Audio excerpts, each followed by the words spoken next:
This video is made possible by my patrons on Patreon.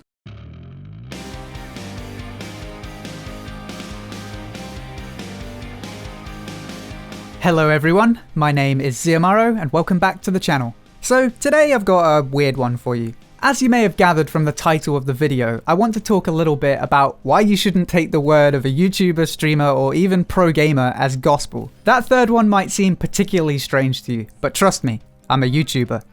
Maybe you're wondering why I would talk about something like this, or maybe you don't care, but either way, I'm going to explain. So, the last few weeks I've been getting back into Overwatch. I was very active in the game from Season 1 to Season 6 or so. I got to High Masters multiple times on multiple accounts, but that GM rank always eluded me. Now though, we're coming towards the end of Season 12, and I'm struggling to even stay in Diamond. Yeah, I know. I could blame it on a few things, such as the cumulative decay I've had from being inactive, or maybe the fact that it's really hard to climb out of Diamond unless you're really good. The problem with Diamond is, the enemy can be good enough to prevent you from solo carrying, but your teammates can also be arrogant enough to think that they need to play DPS or whatever to carry. But actually, those excuses are just excuses. The truth is, and I realized this pretty fast, I'm just rusty and I haven't adapted to the new meta yet. The game has changed a lot since I last played, and I'm having to relearn stuff. So being someone who watches a lot of YouTube videos, what's the first thing I do?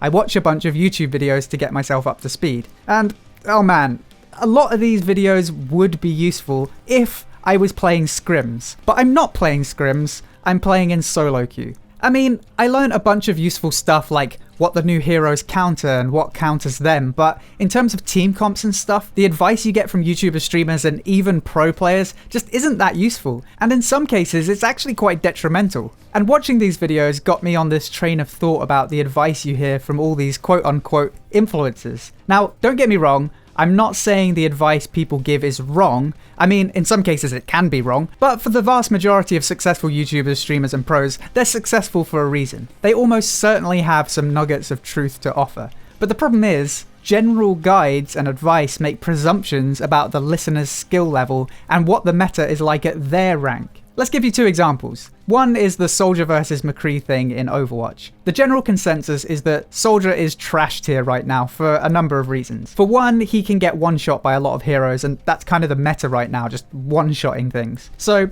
unlike McCree, Soldier doesn't have a stun. So if Doomfist comes at him, he's probably dead. No denying that. The other issue he has is that he's a sustained damage hero, and healing in Overwatch right now it's just nuts. Soldier just can't do damage fast enough to kill stuff when the enemy has attentive healers. But the thing is, when someone tells you Soldier is useless, they're missing some context. Okay, the one-shot thing is still a problem at all ranks, but then, is that player going to react fast enough to stun a Doomfist mid-charge if they're playing McCree? At Platinum, it's unlikely. And the sustained damage issue? How likely is it that the enemy Moira is just gonna spam purple orbs and Soldier's damage will be enough to outdamage the healing? Or that maybe the enemy doesn't even have a Moira? It's actually quite likely.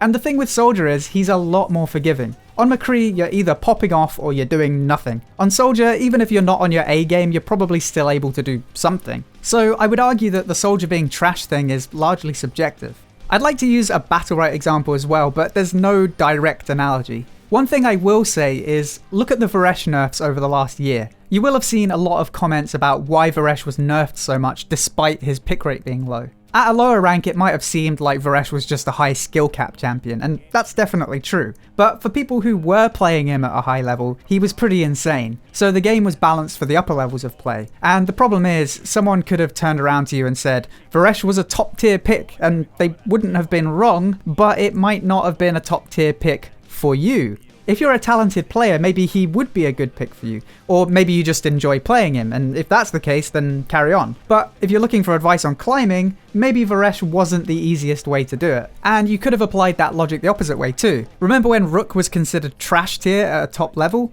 That's because he was pretty bad at a high level, but in Silver, he was like your ticket to Platinum. Honestly, the Battlerite analogies just don't hold as true because we're a smaller community. And I feel like we're a pretty smart community as well. I don't think anyone ever doubted that Rook was oppressive at lower ranks but crap at high ranks. And most people knew Varesh was hard to play but kind of obnoxious when played well. And I think for the most part, Battlerite content creators never made sweeping statements about the state of a champion at all ranks. All the content creators I know always put things things into context. And that's kind of the crux of the issue. Context. When you get advice from YouTubers, streamers, or even pro players, they probably do know what they're talking about. In the case of a pro player, they definitely know what they're talking about. But the problem is, a lot of pro players are naturally talented. That's not to say that they don't work hard, because they do have to work hard as well. But the chances are, a pro player, even if they didn't work hard, would never see the underside of diamond, let alone silver. So if you're sitting in silver and hanging on every word from a pro player, while they might know a lot about what it takes to go from Grandmaster or Grand Champion to pro, they probably don't know the first thing about the jump from silver to gold and what it takes. As far as a talented player is concerned, all you need to do to go from bronze to diamond is get good. And that's all there is to it. And honestly, it's kinda true, but there's almost certainly more to it than that. For a start, how do you get good? For some people, they might play too safe. I've done videos before on how you should be playing to win. Don't play not to lose. So many low rank players will play ultra safe and focus so hard on not dying that they neglect the fact that they're not killing either. But on the other side, there are people who play hyper aggressive and might do well to rein it in a bit. Or you might be somewhere in the middle. Your game sense is good, you know when to play defensive and when to push an advantage. Well then, your mechanics probably need some work. The truth is, it's worth watching videos to learn. If you're totally new to a game, it's a pretty fast way to get up to speed. But be wary of taking advice too literally. Always apply some critical thinking. The way you become truly good at a game is by breaking the rules. How do you think meta comps happen in the first place? People break the rules and find something new. Remember Red Cannon's comp from BPL Season 1? Or in Overwatch, what about Goat's comp? Both of those comps fly in the face of what should work.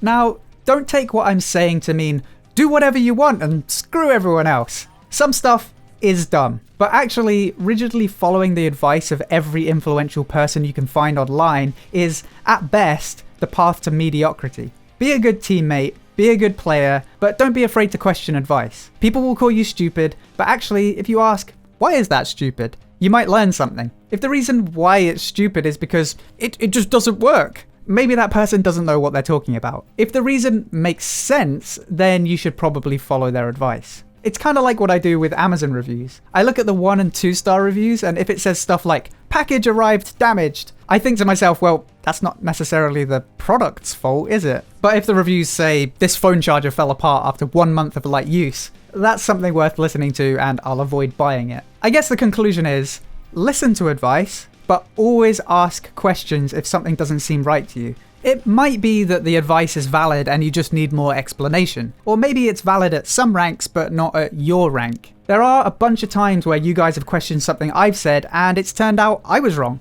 And I really appreciate that. It shows that you're a smart bunch of people. Trolls sometimes, but smart trolls.